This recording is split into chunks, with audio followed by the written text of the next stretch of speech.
दोस्तों, अगर आप एक सीएससी बीएलई हैं, कॉमन सर्विस सेंटर संचालक हैं और आप सभी अपने सीएससी सेंटर के माध्यम से स्टेट बैंक ऑफ इंडिया का बैंक बीसी लेना चाहते हैं, मतलब कि एसबीआई बैंक का बीसी पॉइंट लेना चाहते हैं, तो आज के इस वीडियो में बताऊंगा कि आप सभी किस प्रकार से अपने सीएससी सेंटर के माध्यम से एसबीआई बैंक का बीसी लेंगे। एक बार फिर से एसबीआई बैंक का बीसी सीएससी बीएलई को मिलना चालू हो चुका है, तो आप सभी किस प्रकार से अपना रजिस्ट्रेशन करेंगे, आज के इस वीडियो में आपको कंप्लीट इन्फॉर्मेशन देने वाला हूं।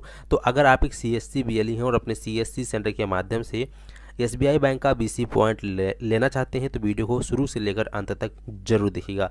एसबीआई का बैंक बीसी पॉइंट लेने के लिए आप सभी को अपने ब्राउज़र में गूगल को ओपन करना है, या कोई भी ब्राउज़र आप ओपन कर सकते हैं और यहाँ पे आपको सर्च बार में टाइप कर देना है सीएससी एसबीआई बीसी रजिस्ट्रेशन, ठीक है। और आपको सर्च पे क्लिक करना है। जैसे ही आप सर्च पे क्लिक करेंगे तो यहाँ पर आपके सामने फर्स्ट लिंक आ जाएगा sbibc.csccloud.in, ठीक है। तो आपको बस इस वाले लिंक पर क्लिक कर देना है। जैसे ही आप इस लिंक पे क्लिक करेंगे तो आप सभी के सामने इस प्रकार से एसबीआई सीएसपी पोर्टल ओपन हो जाएगा। अब यहाँ पर आप सभी के सामने एक इम्पोर्टेंट नोट आ चुका है, तो जिनको इंग्लिश आती है वो ऊपर वाला पढ़ लेंगे और जिनको हिंदी आती है मैं यहाँ पे आपको बता देता हूँ। यहाँ बताया गया है महत्वपूर्ण लेख। प्रिय सीएसपी, यह वेबसाइट केवल मौजूदा एसबीआई सीएसपी के लिए है। यह पंजीकरण एसबीआई सीएसपी बनने में मदद नहीं करेगा। सीएससी एसपीबी किसी भी बैंक का सीएसपी या बीसी बनने के लिए कोई राशि नहीं लेता है। यदि कोई बीएलई किसी भी राशि का भुगतान करता है तो सीएससी एसपीबी जिम्मेदार नहीं है, ठीक है।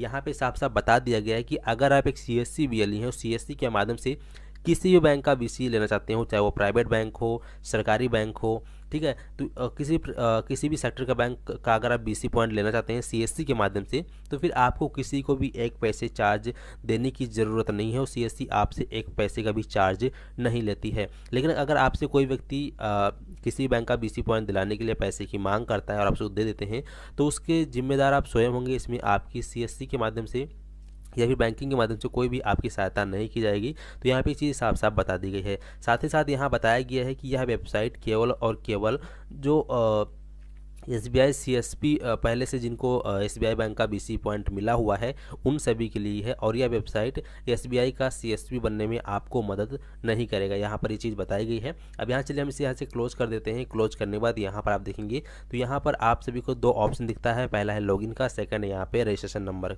रजिस्ट्रेशन का। तो आप यहाँ पे रजिस्ट्रेशन वाले ऑप्शन पे क्लिक करेंगे तो यहाँ देखेंगे अगर आपको सीएससी के माध्यम से एसबीआई बैंक का बीसी पॉइंट मिल गया है तो यहाँ पे आप सभी अपना को आईडी यानी KO ID होता है, वो आप डालेंगे। कैप्चा कोड डाल के आपको सबसे पहले यहाँ पे अपना वेरिफिकेशन करना होगा। लेकिन अगर आपको अभी तक एसबीआई बैंक का बीसी पॉइंट नहीं मिला है, को ID नहीं मिला है, तो इसके लिए दोस्तों यहाँ पर एक आपको नंबर मिल जाता है, कॉन्टैक्ट नंबर दिया गया है। तो इस नंबर पर आप कॉल करके इसके बारे में अधिक जानकारी प्राप्त कर सकते हैं। साथ ही आप यहाँ पर ईमेल भी कर सकते हैं इनको, ठीक है।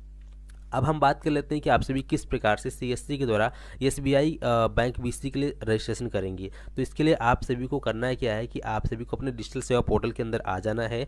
यहाँ पे आप लॉगिन हो जाएंगे। लॉगिन हो जाने के बाद आपको यहाँ पे सर्च कर लेना है बीसी, ठीक है।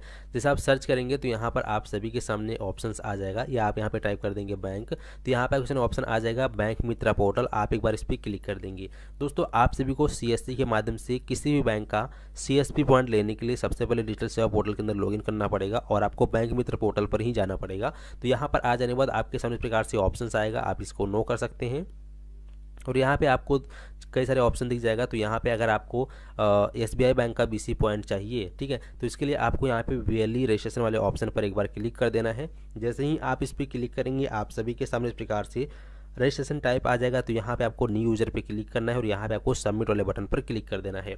जैसे आप सबमिट वाले बटन पर क्लिक करेंगे तो अब आप सभी को किसी भी बैंक का बीसी पॉइंट लेने के लिए सबसे पहली बात तो ये कि अगर आप बैंक बीसी लेना चाहते हैं, चाहे वो एसबीआई बैंक हो, पंजाब नेशनल बैंक है, या फिर बैंक ऑफ बड़ौदा है, बैंक ऑफ इंडिया है, तो उसका किसी भी बैंक का बीसी पॉइंट लेने के लिए आप सभी को ये डॉक्यूमेंट्स देने होते हैं। तो इन सभी डॉक्यूमेंट्स की यहाँ पे रिक्वायरमेंट आप सभी को बताई गई है। तो यहाँ पे आप सभी सबसे पहले अपना जो है ये सारे डॉक्यूमेंट्स को आपको कलेक्ट कर लेना है। जैसे कि IBF सर्टिफिकेट है आपका जो है, इसके साथ ही साथ आपका जो है पुलिस वेरिफिकेशन सर्टिफिकेट है, ये सब चीज़ें आपके पास होनी चाहिए। बाकी बाकी चीज़ तो आपके पास पहले से ही मौजूद होगी।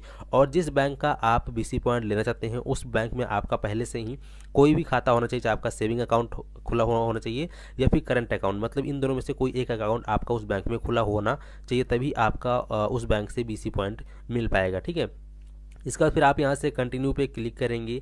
कंटिन्यू पे क्लिक करने के बाद आप सभी के सामने रजिस्ट्रेशन फॉर्म खुल के आ जाएगा, जहाँ पे आप सभी SBI बैंक SBI BC के लिए रजिस्ट्रेशन कर सकते हैं। ठीक है, तो इसका प्रोसेस इस प्रकार से, साथ ही पूरा मैंने ऑलरेडी इस पर एक अलग से वीडियो बनाया जहाँ पे किस प्रकार से आपको डॉक्यूमेंट अपलोड करना है, कहाँ पे कौन कौन सी डिटेल्स डालनी है, तो उसका मैं अलग से वीडियो बनाया था। उसका लिंक मैं आपको अपने वीडियो के डिस्क्रिप्शन बॉक्स में दे दूँगा, आप लोग उसको देख के फॉर्म को फिलअप कर लीजिएगा। ठीक है, एक भी मिस्टेक मत करना, नहीं तो फॉर्म रिजेक्ट होने के चांसेस रहते हैं। फॉर्म फिलअप करने के बाद आप सभी को अपने CSC DM से कॉन्टैक्ट करना होता है, जिसके बाद आपका स्टेट लेवल से और डिस्ट्रिक्ट लेवल से आपका वेरीफाई किया जाता है, और जिसके बाद फिर लास्ट स्टेप में जाता है बैंक के पास। वहाँ से एक बार आपका वेरिफिकेशन हो जाने के बाद आप सभी को QOID यानी कि आपको को ID मिल जाती है, जो कि BC ID होती है, जिसके बाद आपका BC ID जनरेट किया जाता है। ठीक है, और इसके बाद आप सभी यहाँ से काम कर सकते हैं।